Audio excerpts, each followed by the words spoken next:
परम ब्रह्म तस्मै श्री गुरुवे नमः। ब्रह्मानंदं परमसुखदं केवलं ज्ञानमूर्ति दन्वदेगं गगनसदृशं तत्त्वमस्यादेलक्ष्यम् एकं नित्यं विमलमचलं सर्वधी साक्षिभूतं भवादिदं त्रिगुणरहितं सद्गुरुं तं नमामि। जगदीश्वर जगदुत्पत्ति च जगवद्धारक जगदपति जगदपालकाय जगद्गुरु स्वामी समर्थ नमोस्तुते।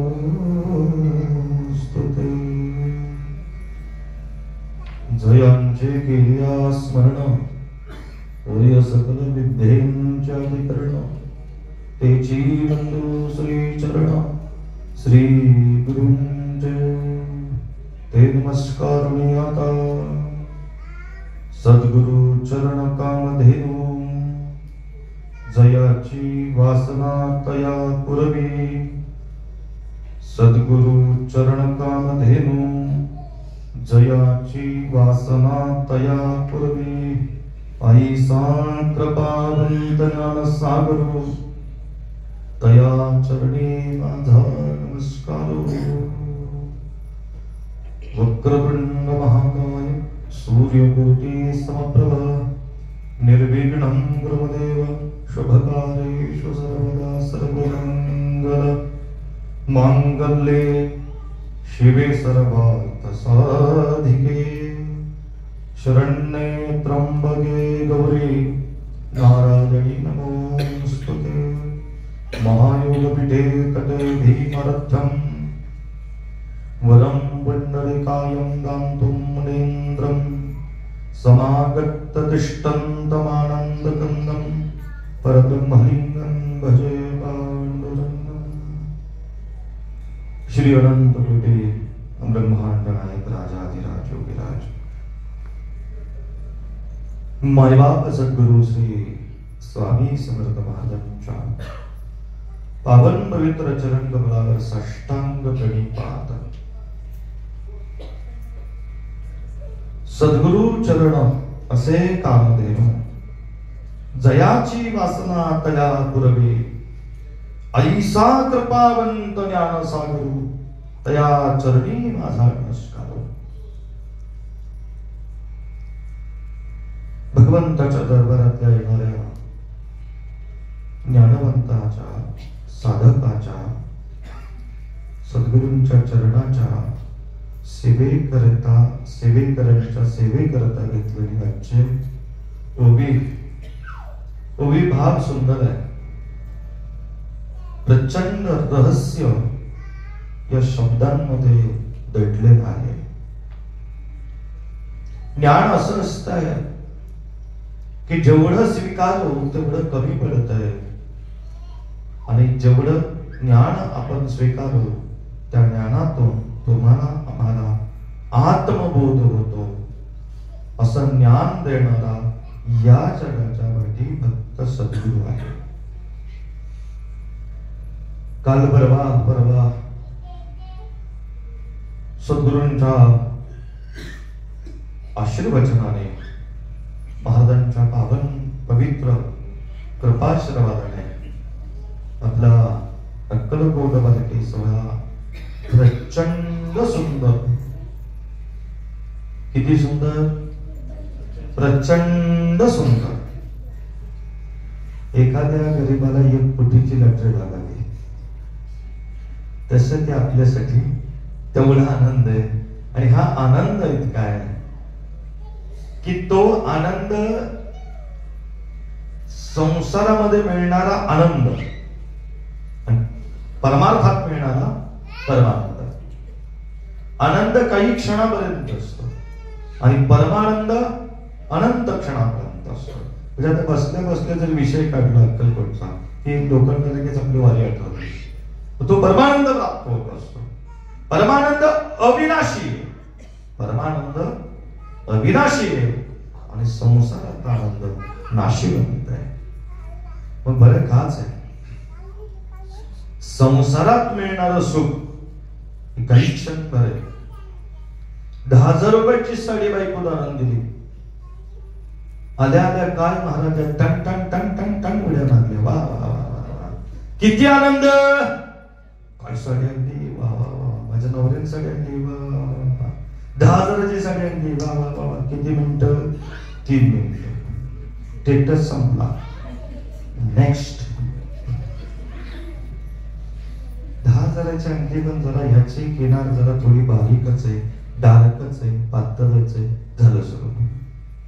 किती मिनिटानंतर राहिला पण संसारातला 30 सेकंदाचं एक स्टेटस. पण महाराजा परमार्थातला जो आनंद आहे तो परमानंद आहे. त्याची किंमत होऊ शकत नाही. तो अनमोल आहे, अमूल्य आहे आणि तो सदोदित अखंडित अविनाशी असतो. म्हणून अनेक साधू संत महंत मंडलेश्वर महांदलेश्वर अधिगुरु धर्माचे शंकराचार्य तुम्हा मला सगळ्यांना सांगत असतात सत्संग करा. परमार्थामध्ये सत्संग करा, नामस्मरण करा, भजन करा, कीर्तन करा. याच्यामधला जो आनंद आहे तो आनंद मात्र अलौकिक आहे. तो आनंद या जगाचे परमानंद कुठेही मिळणार नाही. म्हणून असा हा परमानंदाचा सोहळा ब्रह्मांडाच्या मालकाच्या आशीर्वचनाने परिपूर्ण झाला. त्या सोहळ्यातलं वैशिष्ट्य जाता संबंध कर. आपण सगळे परमानंद झालो, आपल्या सगळ्यांना आनंद झाला, यात काही नवल नाही.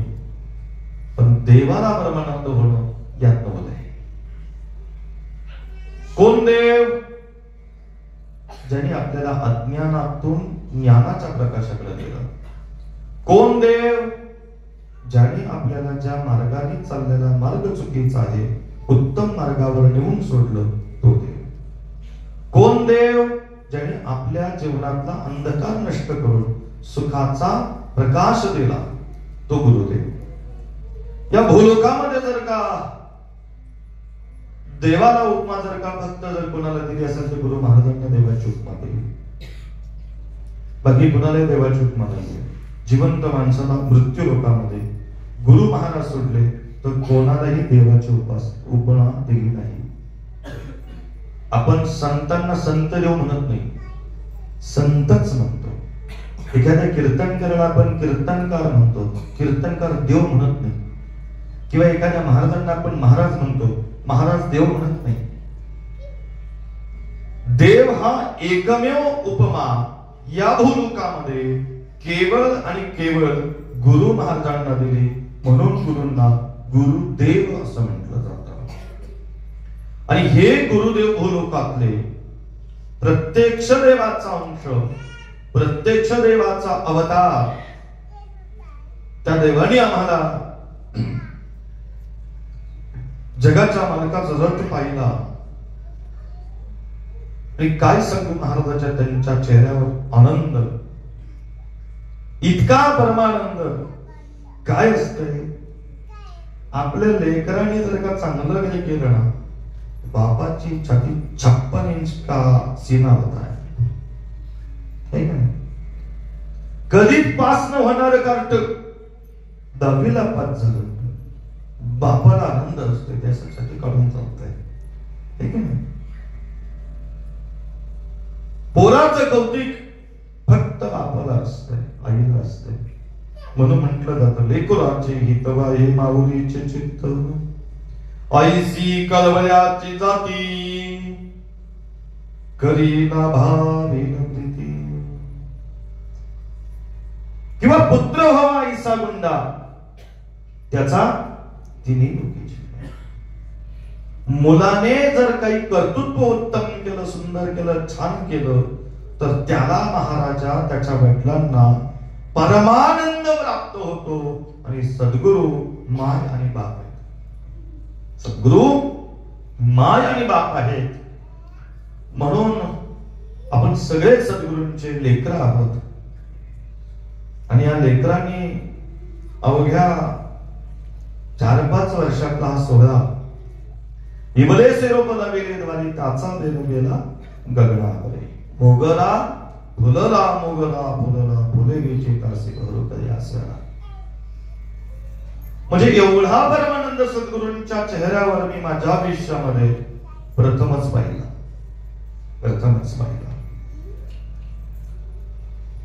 मालकांना खंडेरायाच्या मंदिरातून बाहेर घेतलं. का सांगतोय तर हा प्रसंग तुम्हाला माहित नाही. तुम्ही सगळे भजनामध्ये दंग होता. झेंडे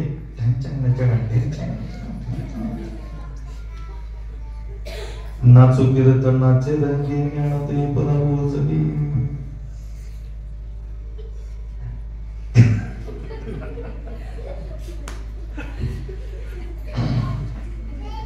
जगाच्या मालकाला खंडेरायाच्या मंदिरामध्ये प्रार्थना केली, प्रभूजी चल चोल पार घर जावे. खंडोबा मंदिर में यवन बोले, स्वामी जी चल चोल पार घर जावे. जगाच्या मालकाला प्रार्थना केली. जगाचे मालक बाहेर निघाले. महाराजा त्यांच्या चेहऱ्यावर प्रचंड आनंद इतका ओसांडून वाहत होता, इतका ओसांडून वाहत होता की सद्गुरूंचं आतापर्यंत चरणावर केवळ आमचं लक्ष होतं, पण मुखकमल पाहता सुंदर ते ध्यान उभे विठेवर. मालकांकडे पाहिलं महाराजा. मालकांच्या चेहऱ्यावर इतका परमानंद, तो इतका ओसांडून वाहत होता, इतका ओसांडून वाहत होता, इतका आनंद महाराजा झाला की बस धन्य मी जन्मालो, तव चरणी मी रमलो. आमच्या जीवनाची धन्यता झाली. जीवनाची धन्यता कधी? आपले सद्गुरू आनंदी झाल्यानंतर. आपल्या सद्गुरूंनी आपल्या केलेल्या कर्तृत्वाचा कौतुक करणं, ते ऐकणं, हा परमानंद. आणि जगाच्या मालकाला रथामध्ये बसवल्यानंतर मालक म्हणले, आपण भजनाला रथाकडे बघितले आणि म्हणले आपण रथाचे बघितल्यानंतर आपण पुढे भजन करू. गुरु महाराज आपला पदवर्ष त्या रथाला व्हावा अशी प्रार्थना आहे आपल्या चरणी. अक्कलकोट मध्ये महाराजा अनेक रथ येतात, अनेक उत्सव होतात, पण मालक कधी तुम्हाला घ्यायला येत नाही. आपलं सगळ्यांचं इतकं मोठं भाग्य की चोळप्पा महाराजांचे 5वे वंशज, प्रातस्मरणीय अखंड हृदय निवासी, त्रिकाल ध्यानी मनी जपी तपी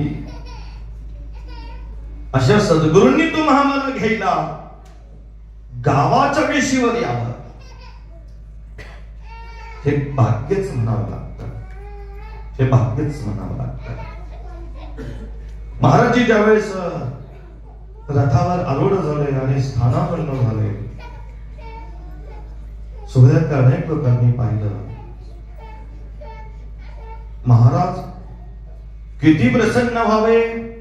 अति प्रसन्न, अनंत प्रसन्न, बहु प्रसन्न आणि प्रसन्नान भवन्तु. इतके प्रसन्न झाले, इतके प्रसन्न, प्रचंड. हा आनंद त्यांच्या चेहऱ्यावर पाहिल्यानंतर जीवनाचं सार्थक झालं. आणि तुम्हा मला सुद्धा जर का ऐका, तुम्हा मला जर का जीवनाचं सार्थक करायचं असेल तर काय करावं लागणार आहे? सद्गुरूचं चरण धरावं लागणार आहे. आणि म्हणून सांगतो, सद्गुरु चरण कामधेनो. सद्गुरु चरण कोण आहे? सद्गुरु चरणाला कामधेनु का म्हणावं? आणि सद्गुरु चरणाला एवढी मोठी उपमा देत असताना तुम्हाला त्याचा काय अनुभव आहे का? तुम्हाला त्याची काही प्राप्ती झाली का? सद्गुरु चरणाला स्पर्श करून तुम्हाला काही मिळालंय का? तुमची वासना पूर्ण झाली का? अनेक प्रश्न आहेत. आणि माझ्या जीवनाच्या या वाटेच्या प्रवासामध्ये माझ्या जीवनाचं तर कल्याण झालं, म्हणून तुमच्या जीवनाचं कल्याण करण्यासाठी जगाच्या मालकाने जे मार्ग सांगितले ते मार्ग प्रामाणिकपणे या पीठावर बसून तुम्हाला सांगत असतो. दुसऱ्या या ओवीतलं प्रमाण इतकं छान आहे, जया वासना तया पूर्वी. हा सद्गुरु चरण कामधेनु आहे. कामधेनु म्हणजे काय? कामधेनु एका गायीची उपमा आहे, जी अशी गाय की जी सागर मंथन करत असताना त्यातून ती प्रगट झाली आणि वाटणी करत असताना देवांच्या वाट्यात आली. स्वर्गामध्ये गेल्यानंतर त्या कामधेनुला जे जे तुम्ही मागाल ते ते तुम्हाला देत असायचे. पण सद्गुरु चरण सुद्धा तसेच आहेत बरं का. सद्गुरु चरण हे कामधेनुच आहे, कारण सद्गुरूंच्या चरणाची महती चारी धाम सद्गुरूंच्या चरणी. संपूर्ण गंगा यमुना गोदावरी सकल तीर्थ सद्गुरूंच्या चरणी. आणि अशा या सद्गुरूंच्या चरणाला कामधेनु म्हणत असताना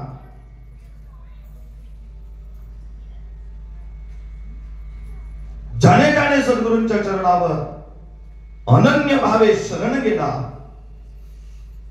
आणि जे जे मागितलं ते ते त्याला मिळालं. जयाची वासना तया पूर्वी. आता असं आहे, कामधेनु आणि कल्पतरू या दोन गोष्टी अशा आहेत की मागताना नीट मागायचं. झालं असं दमलेला थकलेला माणसाला प्रवास करता करता एक झाड विचारायला दिसलं. उन्हाचा अगदी तीव्रतेचा मध्यान्ह समय होता. कुठंतरी विश्रांती करावं आणि नेमकं झाड पुढे दिसलं. कुठं कशाला म्हणा, इथंच विश्रांती करू. आणि असलेलं सगळं साहित्य महाराजा काठी गोंग गाठोड सगळं तिथं ठेवलं आणि झोपायला लागले. एवढा प्रवास केला बिचाराने, भूक लागली होती. सहज त्याच्या मनामध्ये विचार आला, जेवायला मिळालं असतं, दोन घास तर झालं असतं. असं म्हटलं की जेवणाची ताटं तडा तडा तडा तडा सगळे समोर आली. मी बघितलं सगळं पंचपक्वान्नाची पानं. बापरे, इतका आनंद, जेवण करून घेतलं. असं वाटलं पुन्हा जेवल्यानंतर काय मस्त पैकी त्या झाडाखाली झोप लागली. फक्त उशीन गादीच पाहिजे होती. आपोआप तरांगण खाली गादी, डोक्याला उशी. सगळं मिळत गेलं. काय सगळं मिळत गेल्यानं आपोआप आपोआप मिळत गेल्यानंतर सहज त्याच्या डोक्यात आलं, या झाडावर काही बोलतंय काय आणि मला काय खाईल का? आणि आलं ना भूत. बघताय काय, खाल्लं त्याला. ते झाड कशाच होत? कल्पतरू होता, कल्पतरू. म्हणून गुरुच्या सानिध्यामध्ये, गुरुच्या चरणामध्ये मागत असताना सुद्धा आपण काय मागायचंय ही अक्कलकोट जागृत ठेवून मागितलं पाहिजे. काय मागितलं पाहिजे? तुझा विसर न व्हावा. आमचं मागणं ते का? आमचं मागणं ते नाहीये. सद्गुरु चरणाला हात लागला रे लागला, किंवा ईश्वर चरणाला हात लागला रे लागला, की संसाराची यादीच चालू होते. बुद्धीचं लग्न, पप्याची 10वीची परीक्षा, पप्याच्या पप्पाचं प्रमोशन, शेजारच्या बाईचा नाशू दे. लोक लय खतरनाक मागतात. हा अमका लय त्रास देतोय, त्याचा काटा निघू दे. चांगल्या कोंबड्या मुन्नाच्या का भरल्या, त्याचं वाटलं होऊ दे. माणसाने कधी चांगलं मागितलंय, कधी चांगला विचार मनात आलाय? फार कमी, फार कमी. आम्ही गेले 5 वर्ष तुम्हाला एकच सांगतोय, मागायचं ते एकच, सद्गुरूंचं चरण, सद्गुरूंचं नामस्मरण, भगवंताचं चिंतन, याच्यापेक्षा काय नाही. आता इथं असं सांगितलंय, एक तर सद्गुरु चरण काय आहे? कामधेनु, जयाची वासना तया पुरवी. असं आहे की स्वामीदास म्हणे गुरुज्ञानी, भूत भविष्य सर्व जाणे. मग सद्गुरूंना, गुरु महाराजांना भूत भविष्य सगळं माहिती असते, त्रिकालज्ञानी असतात. मग त्रिकालज्ञानी जर का गुरुदेव आहे, तर प्रश्न असा आहे की आपण त्यांना काही मागावं का? सहज गोष्ट आहे. तरी तुम्हाला वाटतं सद्गुरूला काही कळत नाही, काहीतरी मागावंच. तरी तुम्हाला असं वाटतं की देवाने एवढी निर्मिती विश्वाची केली, ब्रह्मांडाची निर्मिती केली, तुम्हाला सांभाळणारा भगवंत आहे, त्या भगवंताला तुमच्या आमच्या सुखा दुःखाचा कल्पना नसेल का? निश्चित असणार. तरी आपण मंदिरात गेलो की काही ना काही मागत असतो. एक तर देवाला मागणं म्हणजे कुठंतरी तुमची भक्ती कमी असणं, किंवा कुठंतरी तुमचा देवावरचा विश्वास कमी असणं, हे त्याच्यावर सिद्ध होत असतं. जयाची वासना तयापूर्वी, जी जी तुमच्या मनात येईल ते ती पूर्ण करत असते. झालं असं. एक साधक माझ्याकडे आला, प्रचंड दुःख, प्रचंड दुःख. काय दुःख आहे? घरात वाद विवाद, उत्कृष्टपणा, भांडण, कलह, अमक तमक सगळं.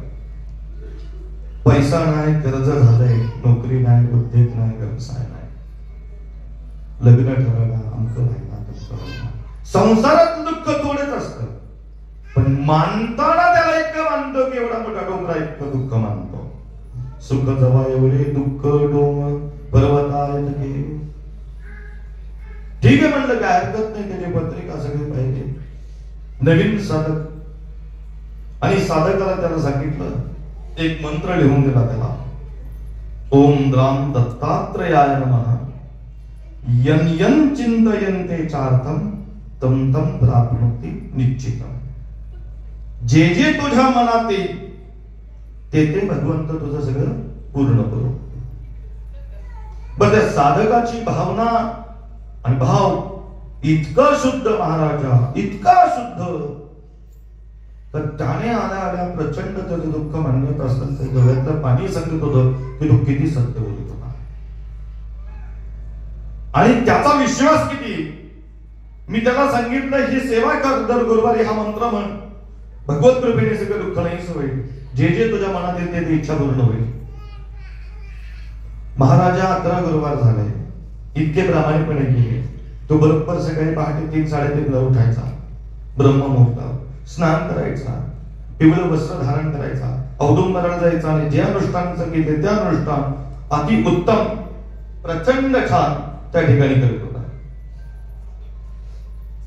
आणि इतकं अनुष्ठान सुंदर करायचा महाराज की बरोबर महाराजा 11 गुरुवार परिपूर्ण झाले, आणि त्या मंत्राची ताकद, त्या मंत्राची शक्ती त्याला प्राप्त झाली. कुठली शक्ती प्राप्त झाली? जयाची वासना तया पूर्वी, यन यन चिंतयन्ते चार्थम तम तम प्राप्नोति निश्चितम. मनात विचार केला, नोकरी लागली असती तर बरं झालं असतं. सहज दुपारी कॉल आला, उद्या इंटरव्ह्यूला या. लागली नोकरी. नोकरी लागली, 29,000 पहिला स्टार्टिंगचा पगार. फोन केला, म्हणला महाराज लय चमत्कारी बाबा आहे तुम्ही. म्हणलं का रे?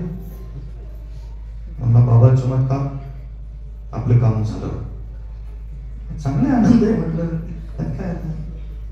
परत एका आठवड्याने त्याने आपल्या मनात इच्छा निर्माण केली, लग्न उरकलं असतं बरं झालं असतं. दुसऱ्या आठवड्यात पोरगी बघायला आली. पोरगी इतकी छान मिळालं, लग्न ठरलं. पेढेच घेऊन मी आतच बसलो होतो. म्हणला बाबा चमत्कार. म्हणलं काय झालं? म्हणलं लग्न ठरलं. शबाश, ओके. पुन्हा घरी गेलं, पेढे ठेवले. मला काहीतरी जॅकपॉट लागला पाहिजे, गाडी घ्यायची. अचानक त्याच्या खात्यावर 20 लाख रुपये आले. बाबा चमत्कार, गाडी चांगली पुजायला. मी आतच बसलो, तो आला, बाबा चमत्कार. म्हणलं काय? गाडी घेतली. जमलं. यन चिंतयन्ते अर्थम तम तम प्राप्तोक्ती निश्चितम. इतका विश्वास मंत्र काम करायला लागला. यन चिंतयन्ते, जयाची वासना त्यापूर्वी मस्तपैकी चांगलं चाललं. 3 महिने भरभरून येत झालं आणि 6व्या-5व्या महिने त्याच्या डोक्यात आलं, गाडी चालवता चालवता गाडीचा ऍक्सिडेंट झाला तर पलटी गाडी. बाबा चमत्कार. यन चिंतयन्ते चार्थम तम तम प्राप्नोति निश्चितम. गाडी पलटी. 4 दिवसांनी फोन, हॉस्पिटल मध्ये हात मोडलाय, पाय मोडला, लई त्रास होतोय. काय झालं? मी म्हणलं बाबा चमत्कार. जयाची वासना तया पूर्ण करे. याचा अर्थ ही आत्ताची ताजी घटना सांगतोय मी. काही कथा पुराणात सांगणारा माणूस नाहीये. म्हणजे काय की तुम्हा आम्हाला सद्गुरु चरण आणि ईश्वराची भक्ती करत असताना आपल्याला काय मागायचंय काय नाही हे कळलं पाहिजे. त्याचं कारण सद्गुरु चरण केवळ कामधेनु. तुम्ही जे मागाल ते मिळणारच.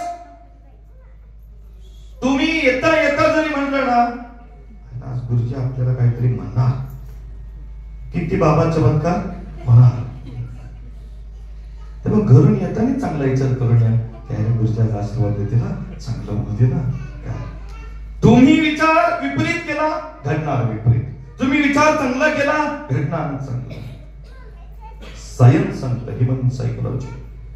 तुम्ही जे तुम्ही मनात चिंता ते तसंच होत असतं, त्यात बदल होत नाही. मी किती वेळा सांगतो, काही लोकांना काहीच आजार नसतो तरी कस तरी होत. काय आजार होतोय? डॉक्टरकडे गेले, दुखतंय, रिपोर्ट सगळे नॉर्मल. काय होतंय? पेशंट विचारलं, कस तरी होतंय. आता काय होतंय? आजार एकच, कस तरी होतंय. आता ह्याच्या औषध कसं द्यायचं आता? याचा अर्थ तुम्हाला बसल्या बसल्या विचार चक्र चालू आहे. त्या विचार चक्रातून मला त्रास होतोय, मला थोडा दम लागतोय, मला जरा घाम आल्यासारखं वाटतंय, मला नर्वस वाटते, मला अमकं वाटते, मला तमकं वाटते. तुमच्याकडं जवळजवळ 100% विचारातले 70 ते 80% विचार वैधच आहेत. आणि त्याचं एकमेव कारण नामस्मरणाचा अभाव. एकमेव कारण काय? नामस्मरणाचा अभाव. ज्या दिवशी तुमचं 70 ते 80% नामस्मरण होईल, त्या दिवशी तुमच्या विचार चक्रामध्ये पॉझिटिव्ह थिंकिंग 100% होईल. आणि जसं तुम्ही चिंताल तसंच ते घडेल. पण आपण विचाराची जी धारणा आहे, ते चक्र जे आहे ते इतकं काही फिरवत असतो, इतकं काही फिरवत असतो, इतकं काही फिरवत असतो. अरे सहज चांगला विचार करा ना. बाबा स्वामींनी आज सगळे काम लवकर 9:30 आटपून घेतले. बाबांचे बाबा सुद्धा लवकर गेले, आज सगळं आवरलंय, आता माझ्याकडे वेळ आहे, आता मी महाराजांचा जप करेल. तसं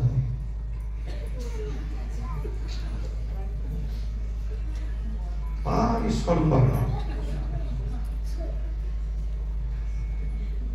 का तुम्हाला दुसरे काम नाही? तो वेळ भगवत स्मरणात घालवा, भगवंताच्या चिंतनात घालवा. भगवंत अरे माळ लगेच जपाची घ्या श्री स्वामी समर्थ. आणि 6 माळा पूर्ण करा, 10 माळा पूर्ण करा, 1 माळ पूर्ण करा आणि प्रार्थना करा, हात जोडा जगाच्या मालकाला, मालक हा कृपावंत तुम्ही सगळं काम आठवण घेऊन माझ्याकडून तुम्ही आज 3 माळा जपाच्या करून घेतल्या, उद्या 6 करून घ्या. तुमच्या उद्या 6 माळा होतील जपाच्या. आणि खरंच प्रयोग करून बघा. ह्युमन सायकोलॉजी सांगतो मी तुम्हाला, सायन्स. तुम्ही चांगला विचार करा, सगळं तुम्हाला मिळणार आहे. पण तुम्ही विचारात बदल जर नाही केला, तुम्ही रेग्युलर तुमचं जीवन ठेवलं, काही बदल होणार नाही. आणि म्हणून या सगळ्यात बदल घडण्यासाठी, सगळं तुम्हाला प्राप्त होण्यासाठी केवळ सद्गुरु चरण हे कामधेनू आहे. आणि या कामधेनूचे चरण म्हणजे सद्गुरु चरण धरल्यानंतर जयाची वासना तया पुरवी. आणि मग म्हणूनच या सद्गुरूंचं चरणाची खऱ्या अर्थाने अनुभूती कुणाकुणाला आली? बाळप्पा महाराजांना आली, चोळप्पा महाराजांना आली. जाता जाता एक दृष्टांत सांगून जातो.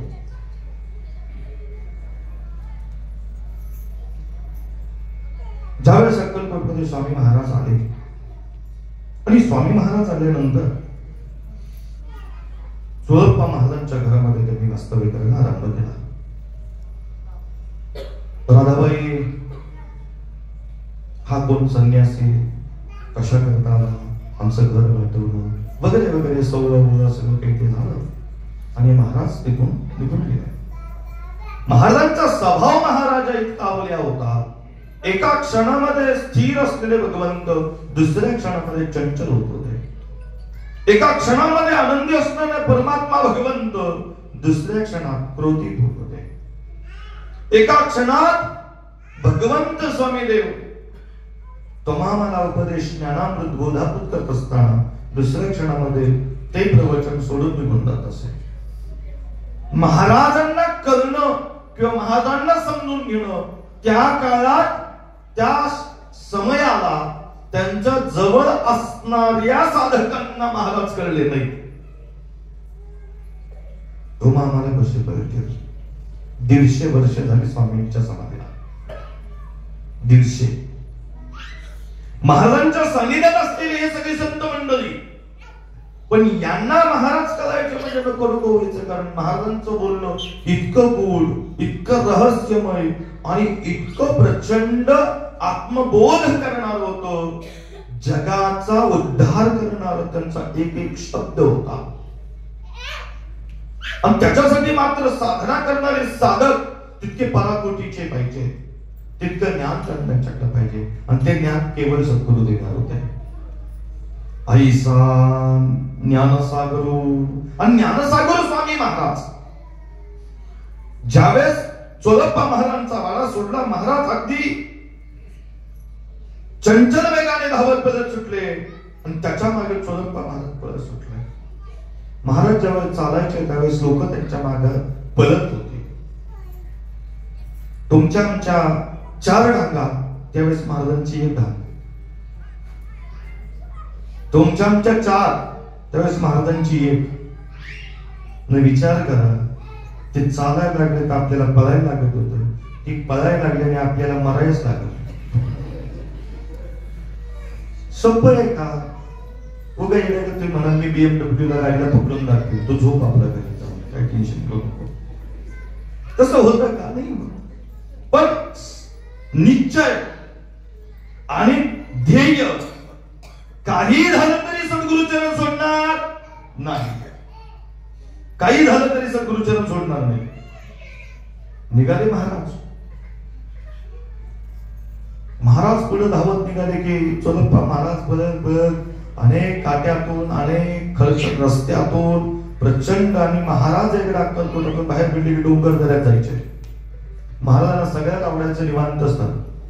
म्हणून महाराजांची आज्ञा या मठाची दृष्टांत देऊन समर्थ. मठ उभारा कडे कपारे, शिवदंड दिदला हाती, भजन असावे म्हणे. ही महाराजांची आज्ञा आहे. आणि महाराजांच्या आज्ञेने ही जी काही परिसर आहे हा कडे कपारेचा परिसर आहे. मागे जर बघितलं सगळे डोंगर आहेत. महाराजांचं आवडतं स्थळ जर कुठलं असेल तर एक डोंगर निवांत स्थळ कडे कपारी, या ठिकाणी महाराजजी त्या ठिकाणी स्थानापन्न होत असतात. आणि अशा या ठिकाणी महाराजजी जात असताना चोळप्पा महाराजांची काय परीक्षा, जगाच्या मार्गाने माग फिरावं, दगडी घावे आणि धपाधप चोळप्पा महाराजांच्या अंगावर घालावे. महाराज लागला तर लागला आणि हुकला तर स्वामींची कृपा आणि लागला तर स्वामी प्रसाद. खरंच आहे महाराज, सद्गुरूंचा प्रसादच आहे हा. अनेक साधू संतावले असेच होते, जवळ आलेल्या साधकाला काही साधू अजूनही तुम्ही बघा पायाला हात लावून देत नाही, त्यांच्याकडे काठी असते, दनादन हाणायचे. आपले नारायणपूरचे नारायण महाराज दर्शनाला गेला धपकून एक काठी टाकायची, वर उठायची 2 बोटाची, लोक म्हणायचे प्रसाद मिळाला. अण्णा महाराज की जय. दुसरा लोक जात होते. आता ते एखाद्याला जर मी पाईप काढून हाणला, ती म्हणून तू बाहेर भेट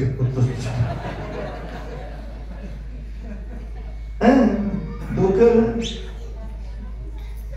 चोळप्पा महाराजांना दगडी मारायचे तरी चोळप्पा महाराज माग सरले नाही, त्यांनी रस्ता चुकवला नाही, त्यांचा रस्ता बरोबर होता.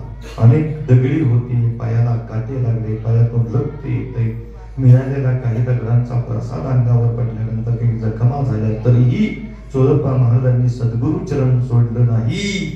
कारण सद्गुरु कामधेनू, सद्गुरु कामधेनू पुढे पुढे गेल्यानंतर जगाच्या मालकाने पायातल्या खळावा काढल्या आणि गर्रकणी फिरवून चोळप्पा महाराजांच्या अंगावर फेकल्या. चोळ्या परत जा, संसार कर संसार, शिवहर शंकर नमामि शंकर, शिवशंकर शंभो.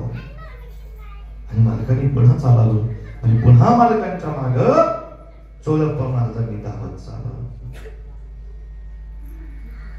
सगळे सद्गुरू असे असतात का? सगळे ते परीक्षा असते, मोठी परीक्षा असते. गोंदवलेकर महाराजांचे सद्गुरू तुकामाई गोंदवलेकर महाराज भेटायला गेले, दगडांनी मारले, काठीने मारले, स्वयंपाक केलेला फेकून दिला आहे, अनेक अनेक प्रकारच्या अनेक गोष्टी केल्या. कृष्णा तर महाराजा सद्गुरूंची ही जी काही अवलिया लीला आहे ती लीला सामान्य साधकाच्या हाती लागत नाही. नीट ऐका, सामान्य साधकाच्या हाती लागत नाही. सद्गुरु सुद्धा जयाची वासना त्यापूर्वी ज्याला जे द्यायचंय त्यालाच ते देणार. तुम्ही कितीही बोंबला, मला अंक द्या, टंक द्या, याव करा, त्याव करा, आमच्या घरात 5 मतदान आहेत, 1000 रुपये रेट चाललाय, तुम्ही 3000 तरी द्या. आले का काय पैसे? आले तरी नाही म्हणणार तुम्ही. तो पण माहिती हे बाबा म्हणा मग द्या, त्यापेक्षा खोटच बोललेलं बरं. काही पैसा सर्वसामान्य साधकांच्या महाराजा ही लीला त्यांच्या वाट्याला येत नाही.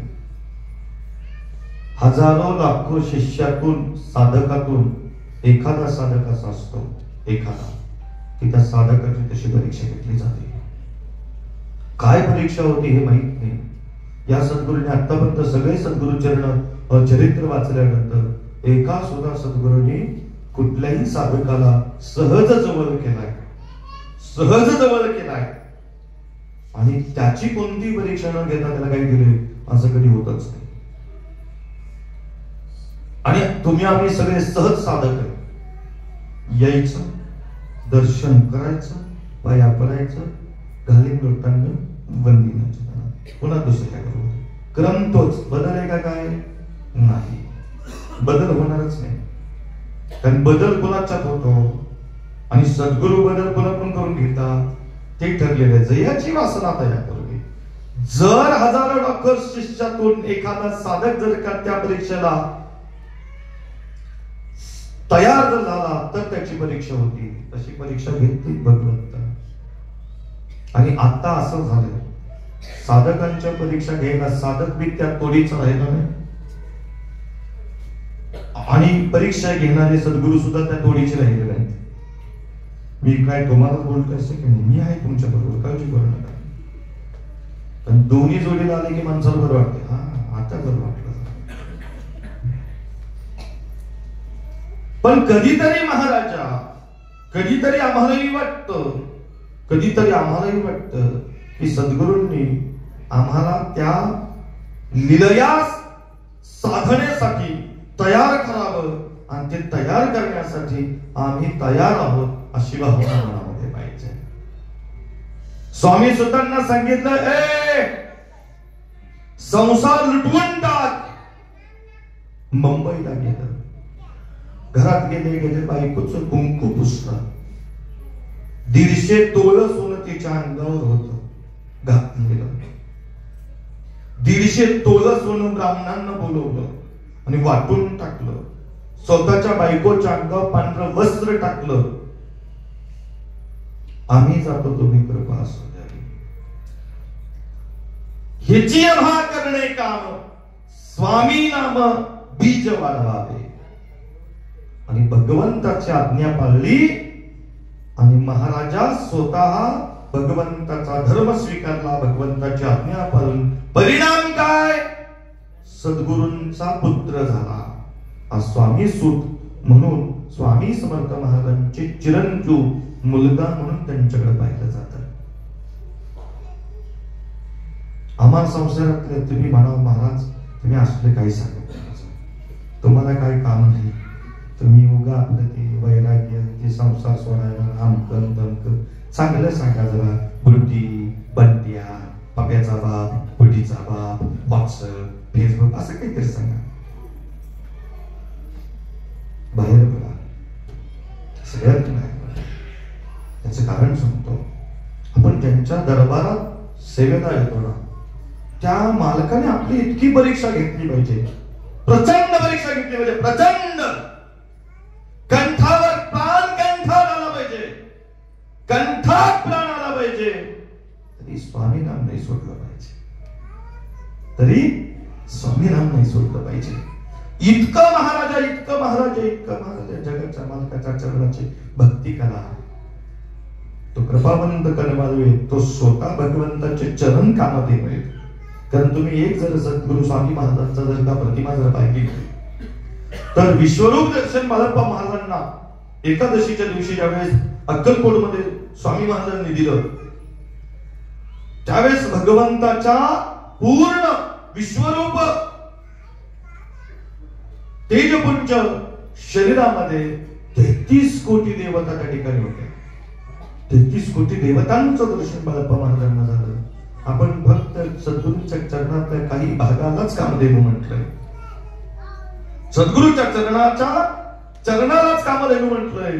मग विचार करा, गुरुदेवांच्या पायातच फक्त कामधेनू असेल, पायात एका अंगठ्यात शक्ती आहे, दुसऱ्या अंगठ्यामध्ये शिव आहे, तर सद्गुरू गुरुदेव महाराज किती उच्च कोटीचे असतील.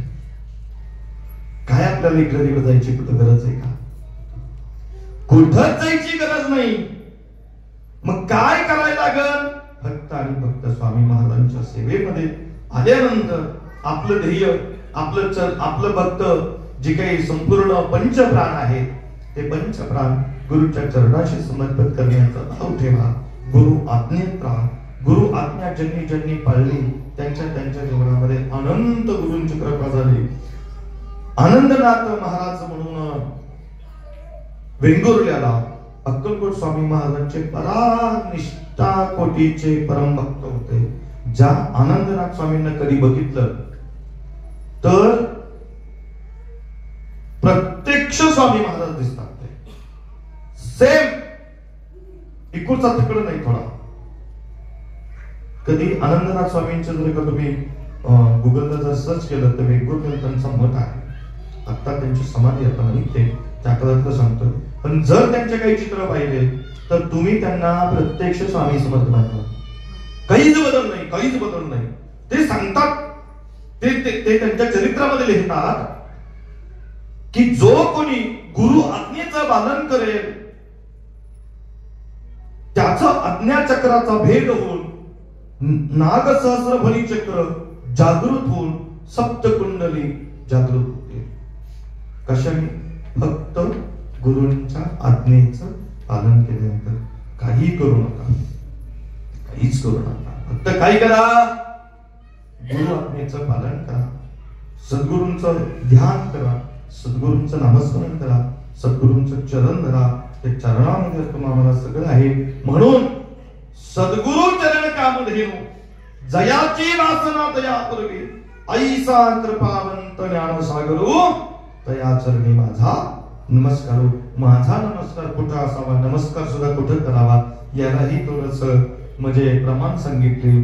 खऱ्या अर्थाने नमस्कार साष्टांग प्रणिपात दंडवत जे काय आहे तो सद्गुरु चरणावरच करावा. मी बऱ्याच वेळा सांगितलं, सद्गुरूंना नमस्कार करत असताना असं म्हटलं जातं की उजव्या पायामध्ये सद्गुरु महाराजांच्या प्रचंड ऊर्जा शक्ती असते आणि डाव्या पायामध्ये शक्ती आणि शिव उजव्या पायामध्ये. शिव म्हणजे अनेक प्रकारच्या साधना, उपासना, वैराग्य, अनेक प्रकारचे योग, साधन, जप, तप, सगळी शक्ती सद्गुरूच्या उजव्या पायाला स्पर्श केल्यानंतर मिळत असते. आणि डाव्या अंगठ्याला किंवा डाव्या पायाला, डाव्या अंगठ्याला जर स्पर्श केला तर आपल्याला देवीची जी अविनाशी शक्ती आहे ती प्रचंड शक्ती तुम्हाला प्राप्त होत असते. म्हणून बऱ्यापैकी अनेक साधू संत तुम्हाला दर्शन का करून देत नाही, त्यांच्या पायाला स्पर्श करून का देत नाही, आपल्याला लांबून का लावतात, त्याचं कारण असं आहे त्यांनी अनंत वर्ष जप तप केलेले, बरेच वर्षानुवर्ष जप तप केलेले. ठीक आहे, त्याला हात लावला, तुम्ही काम नाही केलं, उद्योग नाही, धंदा नाही, काय नाही, 30 दिवस घरी टीव्ही बघत बसताना कंपनीत म्हणलं 1 तारखेला माझा पगार द्या, देईल का कंपनी? देईल का? खरं सांगा प्रामाणिकपणे, नाही देणार. तसं महाराजा त्यांनी जन्मोजन्मी केलेलं पुण्य आणि ते सगळे सद्गुरूंची शक्ती त्यांच्या पायात आहे. आणि मग अशा पायांना कामधेनु म्हटलंय, अशा पायांना कल्पतरू म्हटलंय, अशा चरणांना चिंतामणी म्हटलंय. तुम्हाला सहज काही देखील करत नाही ना देणार. तुम्ही आपलं निवांत राहा, चपात्या लाटून इथे या, सहज म्हणा महाराज उद्या बाबा चमत्कार आहे, देऊ चमत्कार होणार. म्हणून बरेच साधू संत तुम्ही बघा हात लावून देत नाही पायाला, त्यांचं जप तप तुम्हाला सहज मिळून जाते आणि त्यांचंच खरंय. मीच याला राहिले एकटाच, मी असा राहिलो, आजी देतो फुट बरी पुरे म्हणे तो बरे. मी दत्त जयंतीपासून पायाला मोजे घालणार आहे. आता आम्ही वाटायचं भुकाट बंद करणार आहे. तुम्ही कर्म करा, तुम्हीच प्राप्ती करून घ्या. कारण तुम्ही असं वरबडून वरबडून वरबडून वरबडून एका दिवशी मला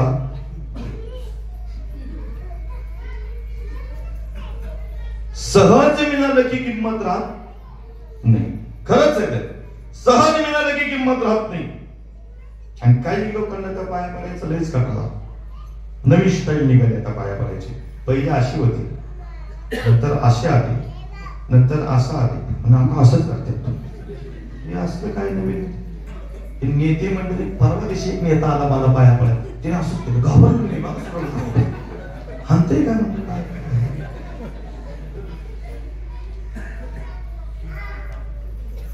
सद्गुरूंच्या चरणाला स्पर्श केल्यानंतर बारकाईने एकदा प्रयोग करा. आता नाही, आता होणार प्रयोग, मी मांडीच घालून बसणार आहे आता बंद. कारण की एक तर गूढ रहस्य सगळ्या गोष्टी तुम्हाला सांगत असतो आणि सहज देत असतो, खूप काही देतो तुम्हाला. पण काय झालंय, तुम्हाला त्याची किंमत नाही. आणि म्हणून मी ठरवलंय आता तुम्हाला त्याची किंमत करण्यासाठी तुम्हाला एकच साधन द्यायचं, आणि ते म्हणजे नाम जप. सहज एखाद्याला म्हणलं ना, ए बाळा काळजी करू नको, तुझं काम होऊन जाईल. आणि महाराजांच्या गादी बसलोय, त्याचं काम होत असतं. पण त्याचं काम होण्यासाठी आमचं 12 कोटीचं नामस्मरण खर्च होत असतं. किती? 12 कोटी नामस्मरण खर्च होत असतो. तुम्हाला काय सहज तशीच रडवून आता मी हातच वर करणार नाही, आशीर्वाद नाही, काय नाही, काय नाही, लय लय फुकाट, काही कामाचं नाही, आपलं काही इलेक्शन नाही, अजिबात आपलं काही इलेक्शन नाही. आता लाड बंद करणार आहे सगळ्यांचा मी, अति लाड झाला तुम्हा सगळ्यांचा. म्हणून जयाची वासना तया पूर्वी. म्हणून या क्षणापासून तुम्हाला काय करायचंय, जर आपल्याला सद्गुरूंच्या चरणाची कृपा प्राप्त करायची असेल, कृपा प्राप्त करायची असेल तर काय करावं लागेल, नामस्मरण करावं लागेल. कुठलं नाम करावं लागेल, जगाच्या मालकाचं नाम. ते नाम कुठलं, श्री स्वामी समर्थ. आणि म्हणून तुम्ही स्वामींचे चिंतन करा, महाराज तुमची चिंता करतील.